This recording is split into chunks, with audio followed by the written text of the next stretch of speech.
This weekend, your Toronto FC are finally back in action, presumably with numbers on the backs of their shirts and in front of crowds and legitimate 3 points on the line.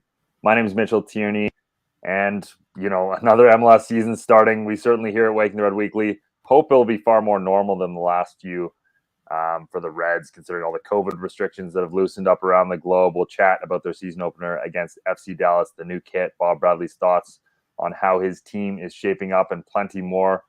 We'll also have an all-time guest on this week's show, as former Canadian women's national team captain Amy Walsh will join us to discuss the Arnold Clark Cup, the state of the women's national team in general, maybe some CF Montreal, as well as they start their season and continue their Champions League campaign. But first, a man who has no less than 102 less caps than Amy Walsh for Canada, Jeffrey Nesker. What's up, man? I want that on my tombstone, actually. I didn't get as many caps on the national team as Amy Walsh. I think that'll be a great way to open my my obit. Crazy, man. How you doing, Mitch? It's been a busy week for both of us. Obviously, no Mike today. He has been called to Toronto FC press conference duty. No word yet, Mitch, on whether he's going to try and join us later in the show. I think that's the goal, but we may not see him today, but we'll certainly be hearing about what's going on at this Toronto presser. Any guesses as to what we're going to hear about?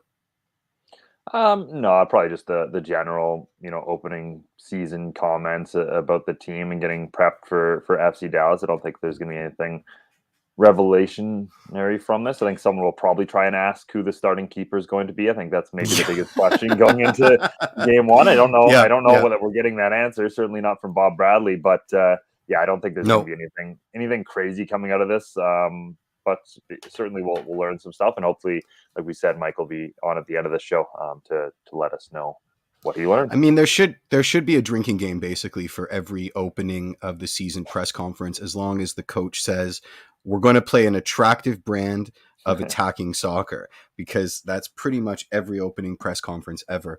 Good times. Busy week. We've been watching, obviously, the Arnold Clark Cup, going into the ultimate game of the round robin tomorrow. So I'm very excited to hear what our guest has to say about the state of the Canadian women's national team. But I mean, we buried the lead again. If you're looking at our new background, it's a bit different, and it's representative of a certain new Toronto FC away kit, dubbed the community kit. It's gray, it's white, it's a bit harlequin. The general consensus across TFC land has been decidedly mixed. Obviously, Mark Hinckley and myself will be doing a special episode of this show where we break down all the new 2022. God, that took a while to get out of my mouth. All the new 2022 kits. People are saying it's been a good year for MLS kits. I disagree, but that doesn't mean I dislike the TFC one, because it's a grower, man. What are your thoughts on the kit? I think this is my take on almost every Toronto FC kit that isn't red. Like the fact that the logo isn't the same color. I know that's a difficult thing to do, and it's not loved always in world football, but I'm always a huge fan of making the logo fit the kit in terms of the color scheme, and I think that would do wonders for this kit. Like the red on the gray and white, it just stands out in a way that I don't like. So that would be my biggest gripe with the kit. Otherwise, I mean, it's okay, but it's certainly not up there in like my top 5 favorite TFC away kits. We all know nothing's touching the Onyx. No, but I mean, at the according to the players, anything could be worn except for the Onyx. But but that was one player. No, I mean, listen. We don't get a third kit, right? And that's when you go wacky. This is an away kit. So the badge being monochrome to match, that's third kit logic. So I can understand why they didn't do it. It's also parlay kit logic, or parley kit logic, because they can't afford more ocean garbage to make different colors when they release those things. So, I mean, I've seen mock-ups where the BMO logo is also in red, and it's an eyesore and it hurts. So, thank goodness for small miracles. I think it's going to look great on the squad as they score 6 goals to the 5 that they concede every game. So I'm actually well looking forward to it.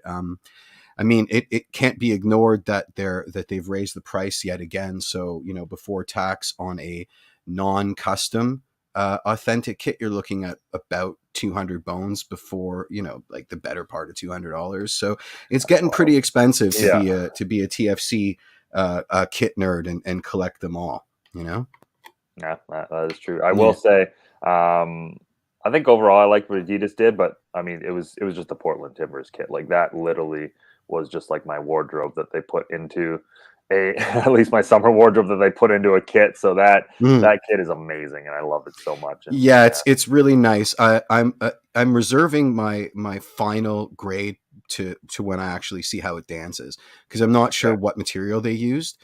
And if it's see-through after like one drop of sweat, then it's going to drop a bunch of grades, right? I have a feeling that the Inter Miami pink kit is going to be entirely transparent after maybe 10 minutes of game action. So, that's got to be a knock on the design ethos. David Beckham wore it snowboarding, so it's got to be at least somewhat. Yeah, but David Beckham had his sweat glands surgically removed so that he can take pictures in all climates. He doesn't have to worry about that shit anymore, that stuff anymore. Whoops. Our guest is here waiting in the wings, just to let you know, since you don't have access to that. Do you want to? You just cue me when you want to bring her on, unless you want to do like one little last hit on the rundown beforehand. No, I think we're good to get to Amy Walsh here. Awesome. So I'm going to bring Amy on. There she is. Yeah, welcome to the show, Amy Walsh. 102 caps for the Canadian women's national team, member of the Canadian Soccer Hall of Fame, now part of TSN's coverage of the Arnold Clark Cup, and of course a sideline reporter for TSN 690's coverage of CF Montreal. How you doing, Amy? I'm doing well. I like that Montreal there. Well done. I did go to school for French immersion, so I have a little bit, and took introductory French in university because I needed a credit, and fooled the teacher into thinking I couldn't speak French at all. So, so yeah, a little bit of French background, but yeah, Canada through 2 games at the Arnold Clark Cup, top of the table. Obviously beating Germany for only the second time ever, I believe, and then a 1-1 draw with the hosts England. I guess just your general thoughts on the team and their performance so far. I think they've done really well. And Priestman talked about, everybody's getting for Canada now, and they got the gold medal, and that was the result they wanted. They wanted to change the color of the medal after 2 consecutive bronze medals. And so they secured that as a huge win for the women, but also I think for soccer in this country. And then with the success that the men have had during World Cup qualifying, I think soccer in Canada is in a fabulous position here with sign-ups and kids registered at an all-time high as well. I think it just bodes well for the future, just to note that off the top.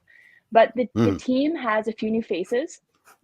They haven't featured yet though, in Boychuk, in Alidou in the midfield, and I'm missing one more. There's another uncapped player in camp. Kevin Kerr. Thank you very much. Goalkeeper, but I think she's just training, but she's there in the roster, which is great. Good test for her and good experience. And Bev Priestman has also said that the team that won them that medal is perhaps not the team that it's going to take to have success in 2023. So I think you see echoes of that in the personnel that she's using, in not necessarily the sweeping tactical changes, because we're seeing pretty well the same tactics that they've found success with. But I think maybe you start to see that in World Cup qualifying, maybe playing the tier 2 teams, and to see how the personnel stacks up, but also to see how they tinker with those tactics. But right now, I think, I don't think anybody would have predicted that they would be top of the table in this tournament against the likes of Spain, Germany, and England. And those other teams have looked really, really, really good. And I think their biggest test is going to be tomorrow's game against Spain, who've looked really outstanding. Everybody knows how strong they are on the ball and in possession. But I think Canada, and the way that they played a really sound transitional game in a first half in particular against Germany, if they can combine the second half against England with the first half against Germany and put Spain to the test, I think they have a chance to win this thing. That's hilarious. You scooped one of my 2 questions, which is what to expect from Spain tomorrow. So you made my decision for me. This is a long one. What's different about this Canadian women's national team? And how would they compare to maybe the squads that you've played on, the squads that you've captained? And then just to bring it all home, how has the women's game changed over the last little while? Well, to your first question, or I think that we would have been crushed by this current squad. I think that we were highly athletic. I think that, the wherewithal and the tactics and the understanding of the game was there.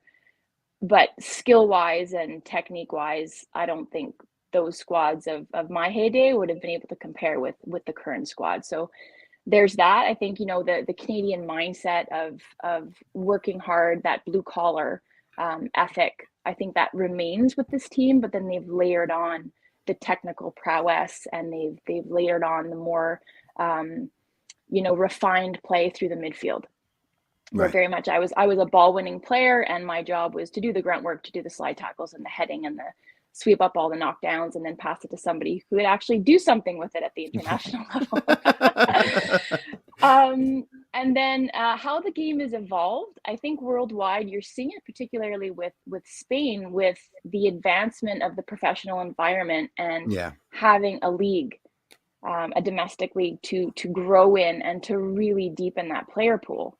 And so the rest of the world is essentially catching up to the likes of the US and Germany, perhaps, even though they have a great domestic league themselves. So I think that's where Canada now, I feel like every soccer chat that I'm on always comes back to this. But it's one of my questions for later. Yeah. I'm ruining your podcast. No, don't worry We do that enough. You'll never have me on again. No, we do it enough to ourselves. Don't worry. No, but I think to sum up before we get to no questions that you have left, but I think the evolution of the game is such that you need to have that professional environment so that players are not just hitting the ground running once they get into World Cup qualifying or high level tournaments like this where they're tested against top tier European opponents. But you need that development and the investment in the women so that they can compete, so that they don't fall out of that elite. I mean, you look at what they've done with the 3 consecutive podiums and the gold medal. So they're rightfully at the top. But in order to stay there, then you need to have these players scatter after a tournament like this, and then before they rejoin Bev and that the Canadian environment, what are they doing in between? Yeah. And how can that level be brought up? So there's a myriad of things that have to come together. But why can't there be a female CPL in Canada? Why is that not possible? The way that La Liga has 16 teams, and not every single men's team has sort of a partnership with the women's program, but that's a good place to start. And you look at Mexico and how Canada fared down there in November in those friendlies. Yes, they were trying a few things out, but that's a Mexican side that's coming along. So you look at these World Cup qualifiers, the out and out winner, it's not just for kind of the glory of getting that gold medal. You qualify for Paris in 2024. Absolutely. And then the runner up and then the third place face off to go to the Olympics. So can Canada sort of punch up their World Cup qualifying and their World Cup performances to match how well they've done in the Olympics, which is a thinned out field because only the top 3 Europeans make it. And you always sort of circle back, or at least I do, to the need for a domestic professional league. Yeah, I caught you on the TSN. I can't remember what halftime show it was, sort of bigging up just how quickly Spain has reached that level. Would you say that they're the gold standard from starting from scratch and establishing a female domestic league in 2022? I would say so, but I think if I'm not mistaken, I was just taking a look at it now. It's evolved since its foundation or when it was founded, but it was in 1988. Oh, so it's evolved since, and I think that they went on strike in 2019, if I'm not mistaken, in order to ratify a CBA to make it more professional. But that it existed in various shapes and forms since 1988. Oh wow! So I did not know that. That is a fun fact. Yeah. That is a long way to go. I mean, the argument could be made that since 2019, it's an entirely different ballgame, but still they've had a relatively long runway. So, I mean, just off the top of your head, would you then say maybe what's happening down in Mexico with respect to the Liga MX Feminine, I believe it's called? Would you say that Yeah, that would exactly. be the gold standard now? Yes, I think so. Okay. I mean, obviously the existing men's league, and so if we're gonna, or the women are gonna sort of hitch their wagons to the existing franchises in the CPL. Yeah. It's very brand new, and I know it's fledgling and it has its own issues and problems, but I think that would be, you know, the way to go. And Mexico, like I said before, is has always been a force, has always been difficult for Canada to, and Canada's had success, be Yeah. it not Yeah. in 2004, didn't qualify for the Olympics there. So when I was on the team in 2008 and we went to Beijing, that was the first time Canada women's soccer had qualified for an Olympic Games. So Mexico is always going to be that sort of thorn in our sides, and they're just getting better. Yeah, I'm gonna just jump one more because I might as well. You said you had no questions. Well, I mean, she's you got a whole raft of them. Yeah. So I'm gonna ask you pretty well directly. What do you think is the move here? Is it an NWSL team in Toronto, Vancouver, and Montreal, or is it a domestic women's league affiliated with the CPL or entirely independent? What would you, if you pie in the sky, which one would you go for? I think it's the latter. I think that if you go to NWSL, it's a good starting point. I don't think anybody should thumb their noses at that opportunity if it does come around.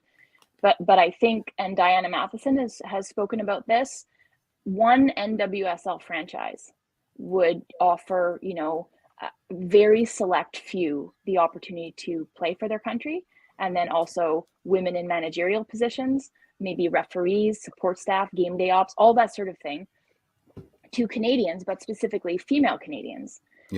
Whereas a league, you not only fulfill sort of or tick that box, everybody uses that expression, I hate it, but you know what I mean, in terms of making it more wide open or a more vast opportunity for more people, but then you also touch back on what I was talking about with Spain's league.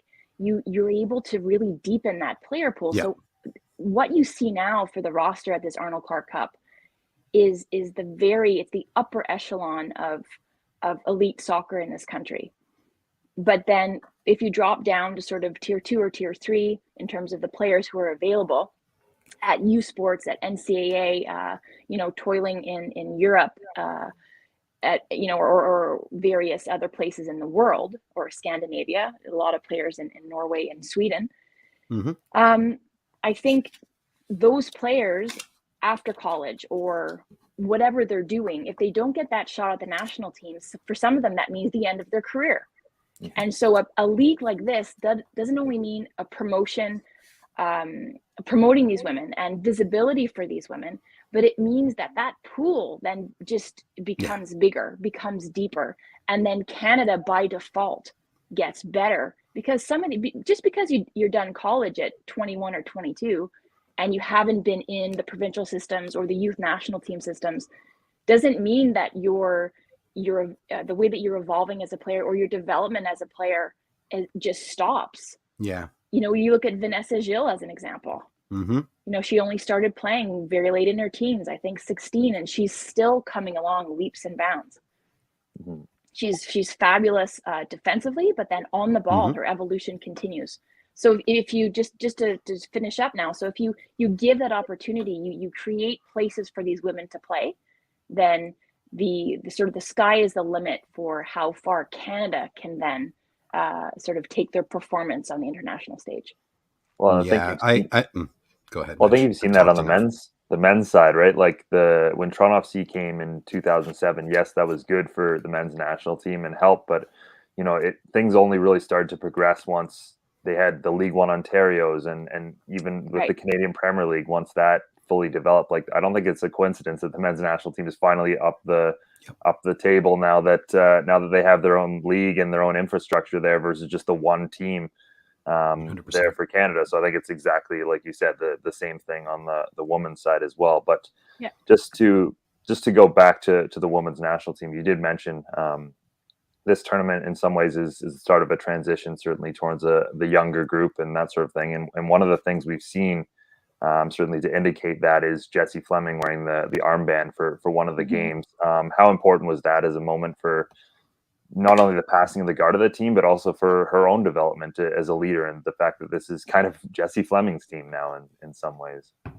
Yeah, I think you look at that gesture or what that meant for her and for the team.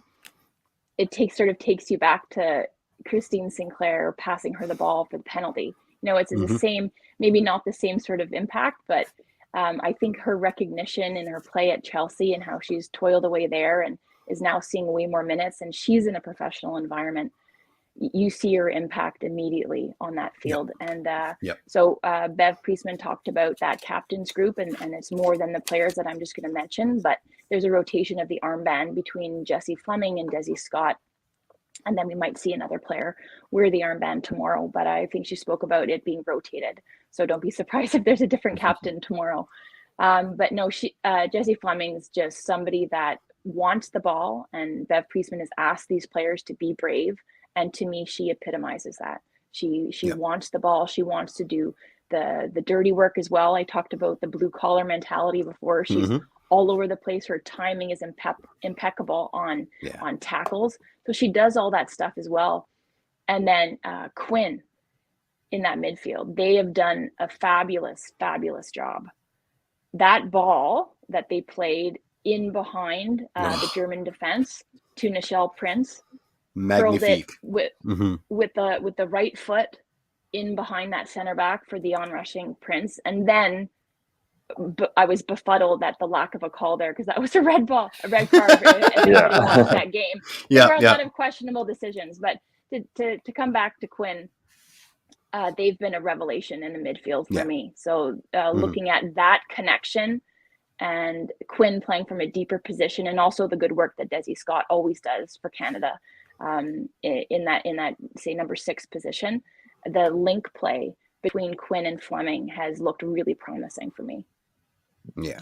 And then, sorry, on the infrastructure side of things, Canada Soccer, of course, announcing this week the creation of the head of women's professional soccer position. I guess your thoughts on what that would mean, and kind of the start that would bring to getting Canada up to par with the rest of the world in terms of domestic professional soccer. I think it's the right move. It's long overdue. I think that this probably could have been done a number of cycles ago, after the bronze in 2012, maybe after the bronze in 2016, but now it's 9 months later after they won gold. So there's I'm going to complain first, and then I'm going to get to the positive. So I'm glad that it's there in principle. Great first step, recognizing that it needs to be created. But now this position doesn't just need to be in name only. This position needs to be supported with the resources that this person, hopefully a woman, will need in order to put these ideas and everything that's been talked about into action. Yeah, that's very, very well said. One thing I was going to say, just to circle back to Jessie Fleming, it's very serendipitous that Chelsea realized they have a social media star on their hands at the same time. It's exclusively Jessie Fleming content coming out of that club right now, and I'm so here for it. It's gonna be interesting, because this head of women's professional soccer position, do you imagine it's going to be more business based or more soccer based? I mean, from my day job is in film and television, and half of it is writing grant applications, right? We're lucky, we're blessed and cursed to live in a country that gives us so much government cheddar, but it is a full-time job, right? And I would imagine someone in this environment needs to know the ins and outs of those grant applications, because this thing isn't, whatever happens isn't going to be entirely private money. That's not the Canadian way. So I'm just wondering, do you think the position is better served by somebody on the business side or somebody on the soccer side, or the unicorn that is perfect at both? The ideal would be the unicorn that combines both, or has both in their resume. But I suspect that the job, just what you alluded to with, having to request grants and in order to get the money to do the job that you want to do, if you click, you follow the announcement for the not the appointment, but the creation of this position, the litany of objectives and kind of things that this person needs in order to be hired is very wide ranging, and to me very kind of bureaucratic. I don't know if that's even the right word. No, it's very, I feel you. Yeah, it seems to me that it's going to be heavy on that side. So how many hurdles are going to be placed in front of this person? And again, to go back to my original point, will they get the resources and the support in order to put these things in action if they ever get through the red tape in order to create set objectives? Yeah, that's the real challenge, isn't it? Always, perpetually. Well, Mitch? before we let you go, I did want to chat some CF Montreal, because it's going to be quite the busy day for you tomorrow, actually, between now that the game has been delayed. You've got the women's national team game against Spain, obviously, and then Montreal against Santos Laguna. Yeah, I don't even know if I'm going to get back in time, because I'm going to be traveling from Montreal to Toronto, and then the big O, as it is putting the game there is their only option, and then with the roof that can't take much in terms of Mother Nature, the game's pushed to tomorrow. So I think a few people were tweeting today that it gives Montreal another day to prepare, and then somebody else with their glass half full also said it also gives Santos one other day to rest. A side who's in season, which CF Montreal did contend with quite well down in Mexico. So we'll see. Agree. Yeah.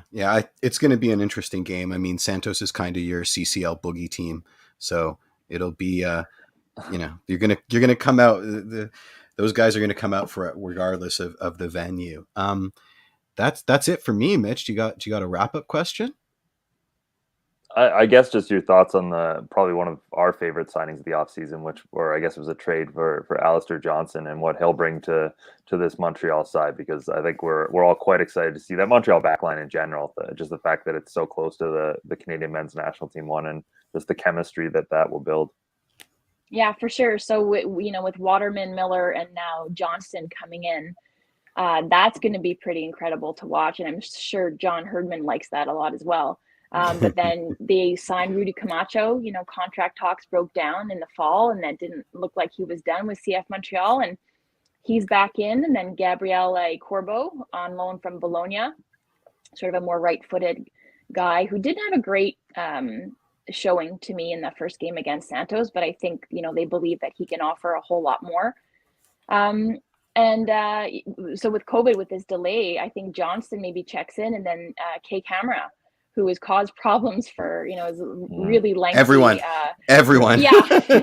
MLS career, and now finally, he's wearing CF Montreal colors. And you guys were talking about TFC kits. Did you guys see CF Montreal's secondary kit? Yeah, I did. I mean, I'm an Arsenal fan, so I saw it a bunch of years earlier. But yeah. like we can talk. I mean, our kit's a bit of a disaster. So I'm stepping on tenuous ground. But it's funny that you think that TFC fans we haven't built shrines to Rudy Camacho. He's won us a great many games over the years by consequence. So yeah, secret agent Rudy Camacho. An uneven career, and prone to the outbursts or flying off the handle and ill-timed red cards. But he had a really solid season last year for CF Montreal. So if that's the Rudy Camacho that they signed, then I'm here for it. And I think Romel Kyoto scores that goal that gets called back on the VAR. Heartbreaker. Dubious decisions, or just dubious officiating, because I think a back pass that Santos played then Kyoto was called offside, which is another mystery. 100%. So we can get into that. But I think CF Montreal, they need the 2 goals, or else it goes straight to penalties. There's no extra time that'll be played. I think that they can do it. I think that they can come up with the 2 goals. I mean, they're always going to be in tough. But if they can create the chances that they did last game, and then maybe be a little bit more clinical in the finishing, I think I'll see a good result. Yeah. I'll close this out. Where do you think CF Montreal are going to end up in the standings this season? I think they do it. I think I saw the predictions from the pundits. I think there's one writer who always has them finish dead last, but I think overall the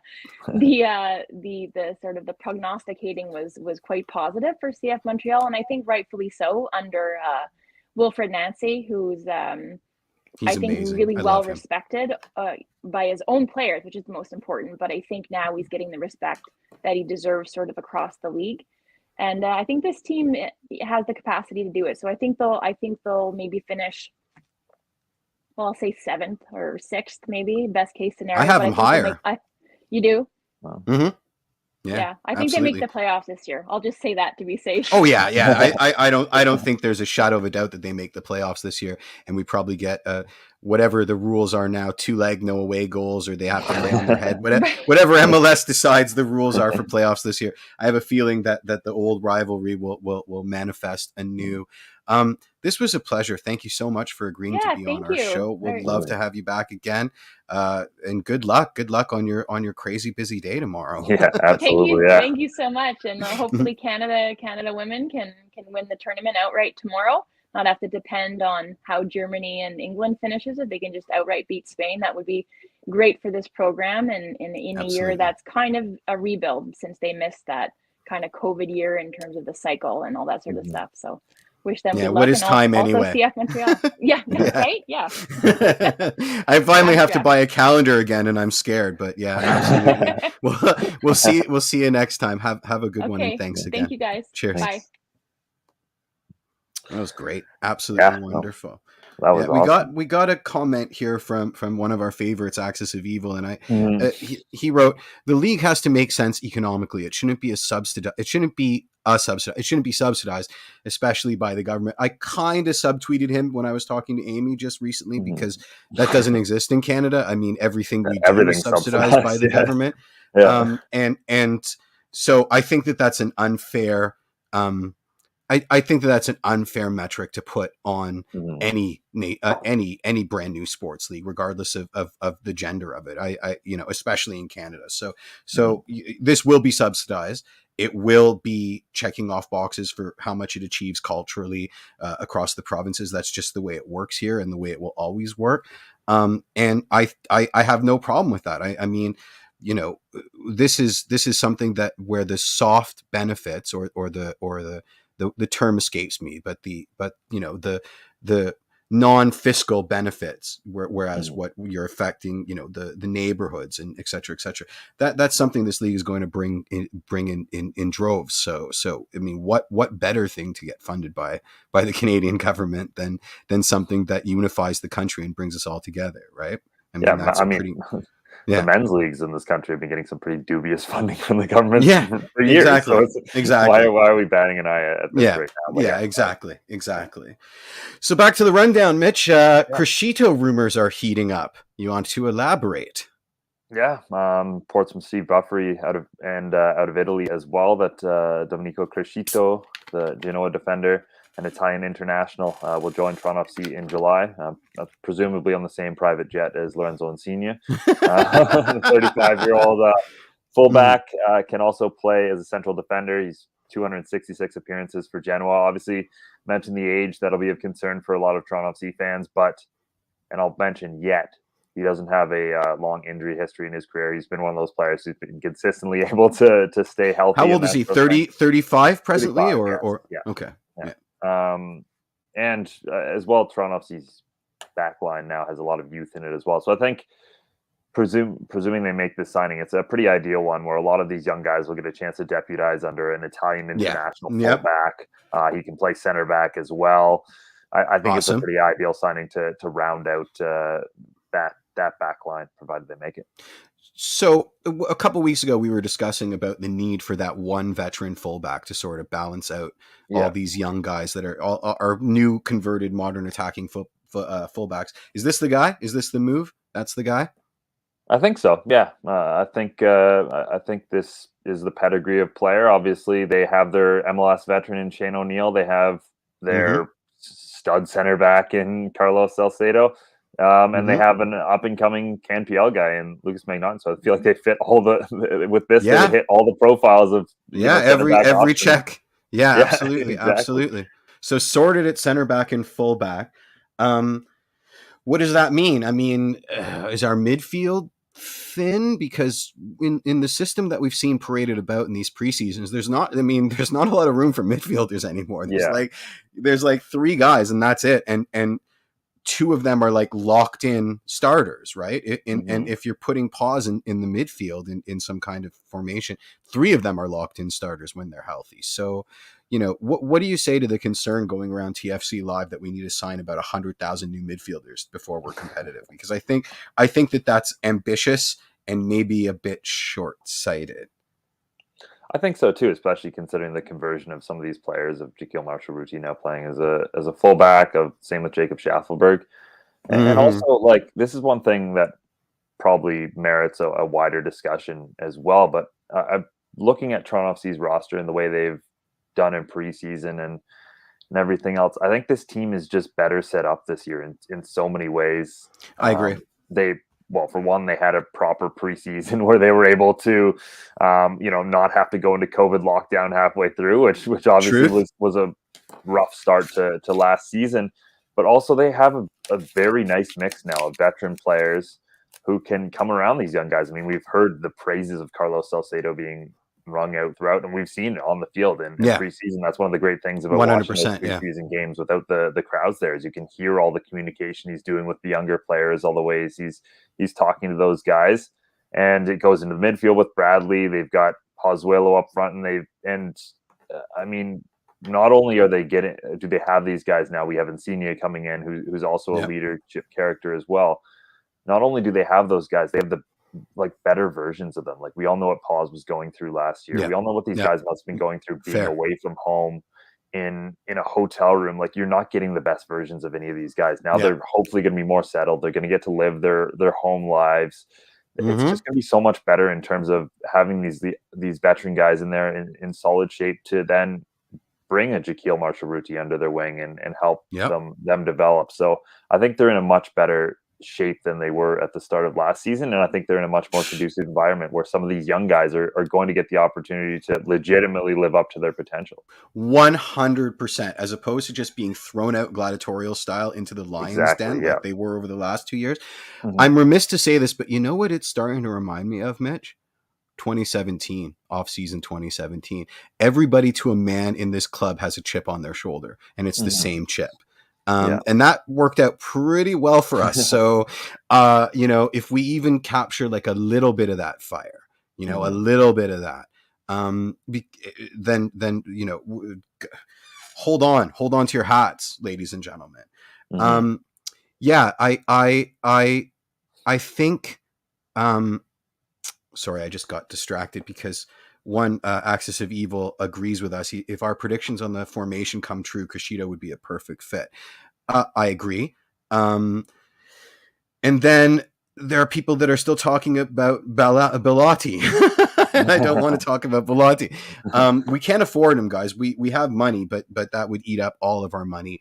It's so obviously a play of his agent to get a better deal in Europe.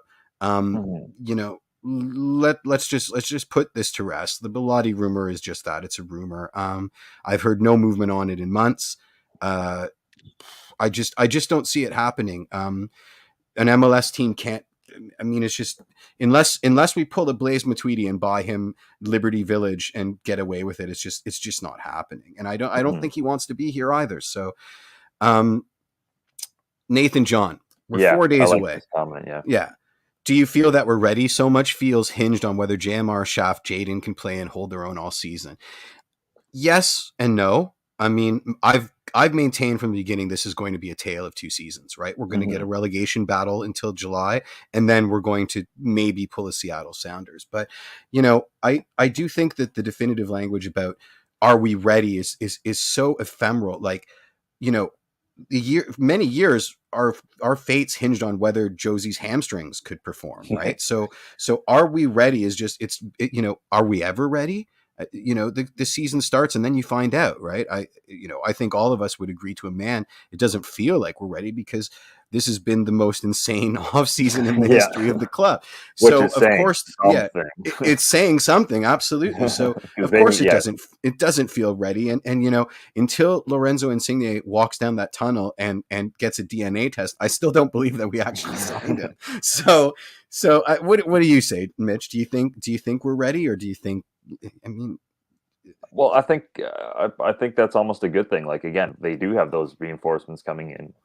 Insigne and Fair. reportedly Prosciutto as well. Like they will be coming, and then that gives these young guys an opportunity to show what they can do. It gives them a bit of a runway to there's almost no harm, no foul. If it works out, then great. You've got these young guys who are you can still fit into the lineup, who are going great, and who have all this confidence now. And if it doesn't go, then you have a Euro-winning Italian international who can come in and just start ripping goals, and another Italian international who can fill in for one of them at fullback. Like I think it's honestly a not terrible scenario to be in, especially when you're recognizing that you're a rebuilding club. And I do think a lot of the early parts of the season rely on those guys, but I think they have the potential to do that. And you can only find out one way if they're up to those standards, and that's by giving them these consistent minutes, not just one or two games here and there, but like giving them this real opportunity to go with it. And we saw what that did for Schaffelberg last season when he finally got an opportunity to go play. He was probably one of Toronto FC's best players, if not their best player last season. I agree. I absolutely agree. I mean, we're getting Miles is saying he prefers going in with lower expectations. I mean, the gallows humorist in me will agree with you. It's a lot more fun to make jokes when you're crying inside. And he also says that there's lots of upside. And I agree. I mean, Mitch just laid it out for us. We're going to find out a lot about this club until July. We're going to find out a lot of things that I think we're long overdue to find out about. Some of them will be great. Some of them won't be so great, but at least we'll know. And I think that you really can't that's priceless. I mean, it really is. And who cares what predicated it? This needed to happen. It needs to happen. Let's make it happen, Yeah, and one of those players who unquestionably took a pretty big step backwards last year in Jaden Nelson. I mean, you want to talk about the start of the season. This guy's bulking on the bench while all of his young teammates are getting run out, and then never really got a chance until late in the season. All kinds of praise about him coming out of TFC preseason. I mean, we saw some pretty good performances. Yeah, we saw some from him. And he was singled out as an example by Bob Bradley as a young player who's really learned a lot in this preseason and has impressed the coach and is going to get an opportunity. And that's exciting again, because Jaden Nelson's one of those players who we've all recognized the potential in for years and has been one of the most exciting prospects and has never quite been able to put that potential together at the professional level. And look, we all know development's not linear. Plenty of these guys take a little bit longer to develop than others. And that gets ruined by the Mbappes of the world who just show up and are amazing immediately. And we all expect every young player to be that now. But Jaden Nelson might be taking a little bit long. Yeah, we expect every TAM signing to be Victor Vasquez in TFC, exactly, which is complete insanity. Yeah, absolutely. You've got TFC opening against FC Dallas here, which is more a statement of fact, unless you want to talk about what FC Dallas is bringing to the table. One, is it a home or an away game? I don't remember.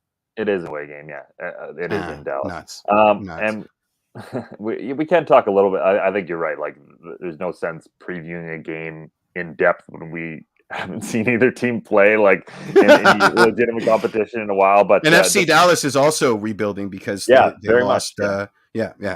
That's what I wanted to mention. Obviously, the young team, new coach in Nico Estevez, Ricardo Pepi, player you were alluding to there, heading to Augsburg. But they did add and tearing it up in Augsburg. Love that you got that shot in as well. Of course. Add U.S. international Paul Arriola, Alan Velasco as well, Argentinian winger who will be good, and Jesus Ferreira signed as a young DP. That's their danger man, the center forward, the real Ricardo Pepi. In my opinion. So an interesting first game of the season, but that's probably all I have to mention on that. There's not too much more other than maybe what you want to see from Toronto FC in this game, just to start the season, Jeff. A continuation. I want to see what we've been seeing in preseason, which is the willingness to experiment. Obviously, he's not going to change the entire 11 between halftime because you can't do that in an actual competitive game. But I'm looking forward to seeing. I listen to you for my cues. It's been a couple of years now where I ask you who to look at. So I'm going to be looking at JMR because I know how excited you are about his potential as an outside back, as an attacking fullback. I'm going to try not to look at Schaff because he's been a bit invisible compared to the heights that he scaled at the tail end of last season. So I'd like to see him a bit more involved in the attack, but I do think perhaps he's concentrating a little bit more on his defensive responsibilities right now, which can't be a bad thing. And then eventually maybe he'll put it all together and just kick ass. So I'm going to be looking at JMR. I'm definitely going to be looking at Salcedo because he's such a fun player to watch, and he's so comfortable on the ball. And like our guest last week, Grossi said, he just exudes that confidence on the ball. That was a great quote. It's a great quote. Good, It's a great quote because, there's been two really good quotes that I've been recycling endlessly. The Grossi quote and one that KJ said about the US Canadian game, where he said, it's such a gift when you get that dagger with about 10-15 minutes left in the game. So you get to celebrate the second goal, know you're going to win, and then just enjoy that 10-15 minutes before you get to celebrate the actual win, and just how perfect it is for as a spectator sport. And he's so right. I mean, think of MLS Cup 2017, right? We knew it was over with Victor's genital goal. And we got to enjoy 10-15 minutes of just endless chanting, knowing that when that final whistle did, the whole place was going to explode again. So yeah, I'd like to see that. I'd like to see, I'm of the mind that Jesus, is it Jesus or Jesus? Is it Jesus Jimenez or Jesus Jimenez? I think it's Jesus Jimenez, but okay, I'm going to say Jesus. I'm of the mind. That considering it's Spanish. Yeah, I'm of the mind that Jesus Jimenez goal was entirely deliberate and there was no accidents whatsoever. So I'd like to see more of that. Maybe get on his bike, score his actual competitive debut as a bicycle kick or a scorpion kick, just to make us love him even more. Yeah. What are you looking out for? I think you touched on almost all of them. Well, yeah, I talked for 5 minutes straight.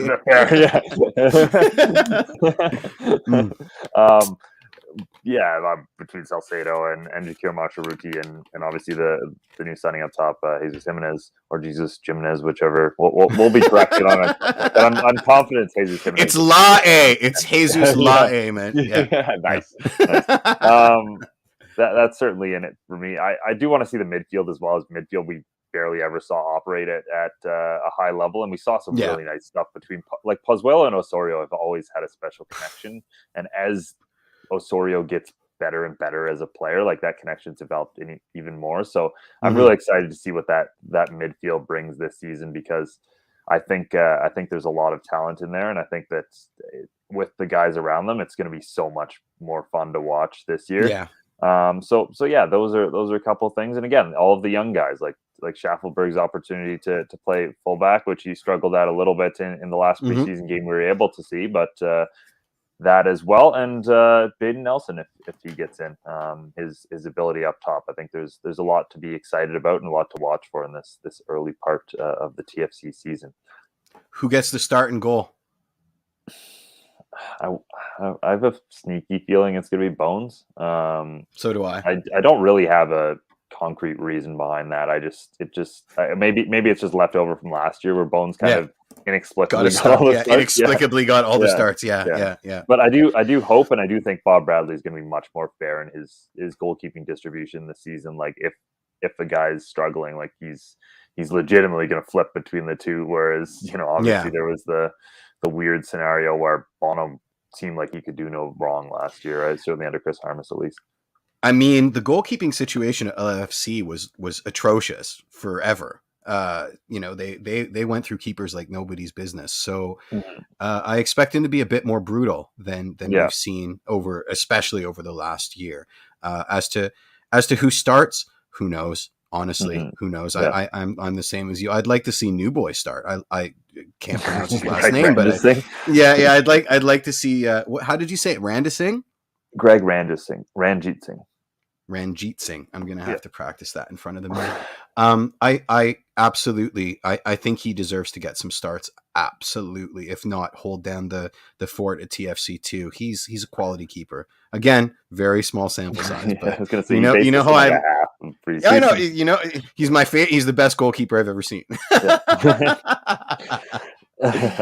Okay, let's talk about. Did we talk enough about the new kit? I think we did. I think We did, talk yeah. enough So let's about the new talk kit. Caden Chung, because that's one thing we haven't mentioned yet. Mhm. John Molinaro reporting that that's a done deal. 23-year-old fullback who won the CanPL last year with Pacific FC will join his Toronto FC teammate, or now Toronto FC teammate, Lucas Magnotten, former Pacific Mhm. teammate. Technically a free agent signing, although apparently there's something being worked on between TFC and Pacific to have some kind of Yeah, compensation for his yeah. There. development.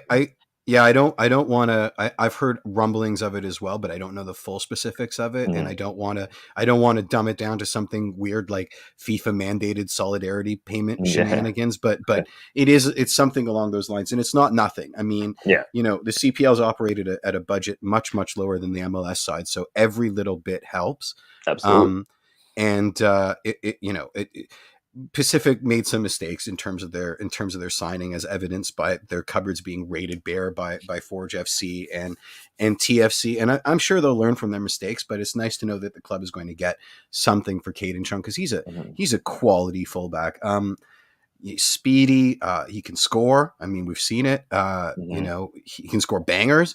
Yeah, I think he's a great addition, and I'm happy it happened. yeah. Again, like what's funny is we were talking about. I've been talking on the show for a while about like whichever Canadian team figures out first that there's like quality to be had in their own Never backyard. So expected it to be TFC. never in a million years thought it was going to be Toronto FC. I Yeah, thought yeah, I thought it yeah, was going to be Vancouver for sure, yeah. or Montreal.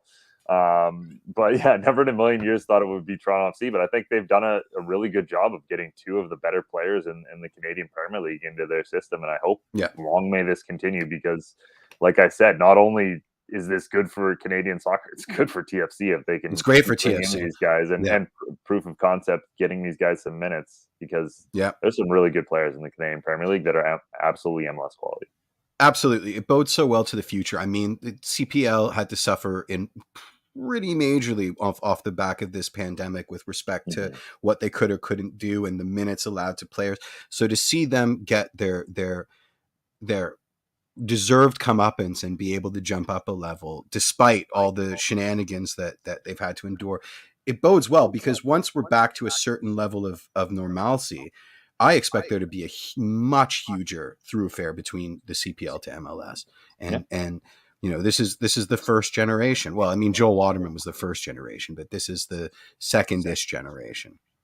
Yeah. And I mean, if you want a commercial for what the quality the Canadian Premier League has gotten to at this point, like I know, yeah, that game against Cruz Azul, like, look, Mm-hmm. that is legitimately one of the better teams in the region, and they were able Yeah. to at very least give them a test. And there was an early part in that game where there were some moments where I was like, oh my goodness, they might Yeah. win this. Yeah. I So, miss Babuli like crazy. oh I yeah, really, yeah, really did. yeah. Yeah. But yeah, But certainly an example of how far this league has come. mhm. We've touched on it a little bit, and we might be rehashing stuff here. But Jeff, which player are you most excited about this season? Hmm. Hmm. I think JMR. Yeah, I mean, I think we can just agree on that. Yeah, yeah. I mean, I've learned not to counter your shouts when you're like, I'm really high on this guy. I'm like, I'm gonna do exactly what Mitch says, because that makes me look really, really, really smart. So I'm gonna agree with you and say JMR. But just to circle back, I want to see what McNaughton and Chung do.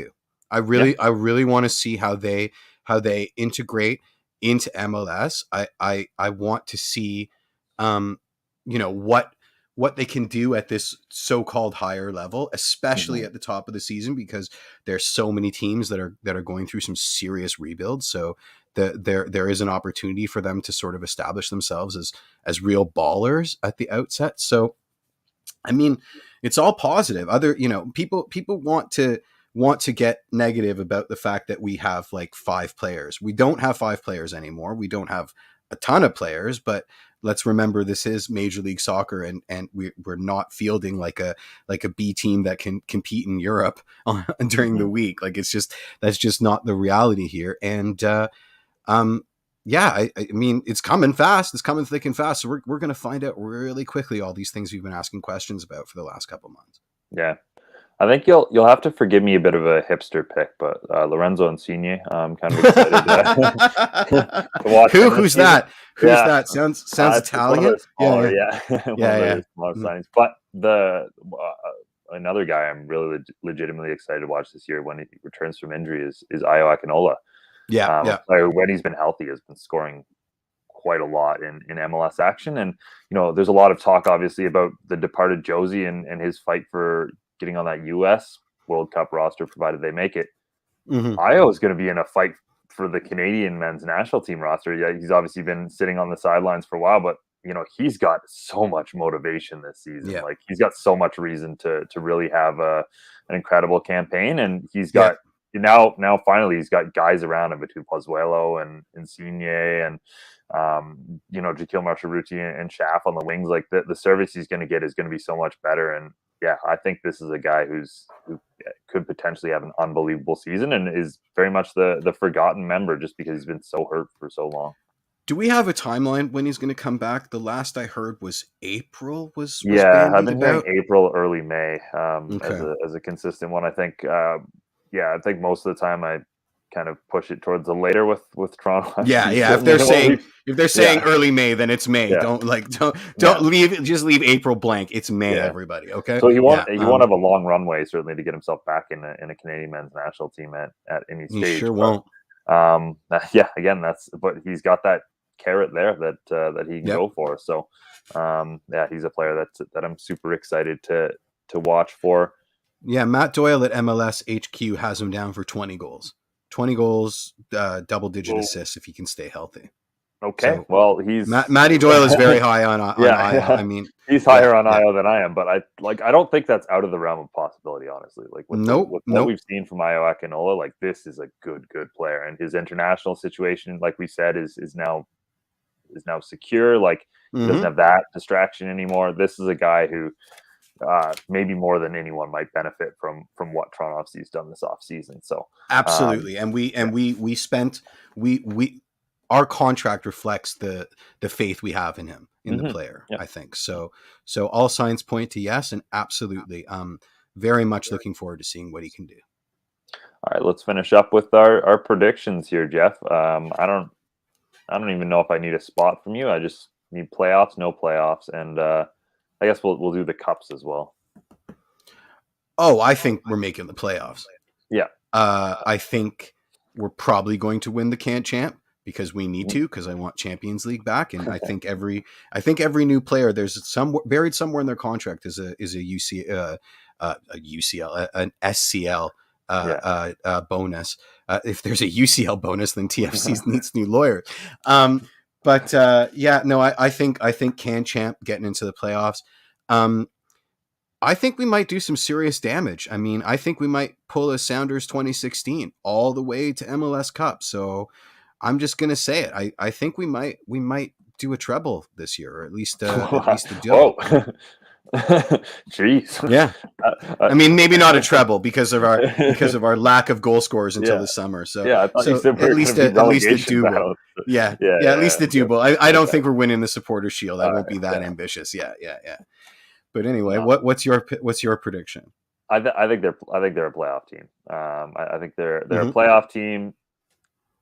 I don't want to go beyond that. I think I'm gonna say Vancouver still has an edge on them in the Canadian Championship. I know picking Vancouver in the Canadian Championship is like the dumbest prediction you can make. That's like picking the Leafs in a playoff series. Yeah, no, they're not going to make it past the CPL side. But that's the point. But yeah, I think they're at minimum a playoff team, and I think we'll see. I think my baseline prediction is that Toronto FC is going to be so much more fun to watch this year. Like they're just going to be a fun team to watch. I absolutely agree with that. We're going to come on this show with many more smiles this season. Not that we don't have laughs at at how rough they were last year, but I think we're just going to have a lot more fun on the show this year. Absolutely. I think the nicknames for all the new players are going to be fantastic. That's something I can definitely get behind. Anyway, take us out. I'm ready to go on the closer here. So sweet. Yeah. That does bring us to the end of this edition of the show. A huge thank you to Amy Walsh for joining us. That was an incredible, humongous. What a guest. Incredible chat. always honored by people like that who are willing to take the time to talk to the two of us. What did we do? I know, exactly. Yeah, I also realized recently that we passed a milestone that I wanted to acknowledge, which is that we have 200 episodes in total on the Footy Talks feed. Oh, wow. Neat. Which is pretty cool. I mean, some of those are Yeah. obviously some random live panels that we've had nothing to do with, but some of them are, a lot of them are also the Footy Talks podcast, Footy Talks with Mitchell Tierney, and then, of course, 82 episodes of Waking the Red Weekly, or 81 and a teaser. 81, I'm not 81, really sure. Yeah, 81 and a teaser. 81 and a Nah, teaser. it's like the Derby. It's like the Derby thing. You guys can't. You should not be in charge of naming issues. You got to hire somebody else. All right. Like your inclination is just terrible. Your naming convention leaves much to be desired. Anyway, here we go. 81 in a movie. 81 in a movie. Absolutely good reference. Very good reference. But thank you to everyone who's obviously supported me and us, listened to an absurd amount of hours of us discussing soccer, most of which has been with Ollie Platt in some form, especially the early episodes. But yeah, it really does mean the world to us. So on behalf of Jeffrey P. Nesker and Michael Singh, I suppose as well, wherever he is in the press conference right now, I'm Mitchell Tierney. Until next Tuesday. And I lost it.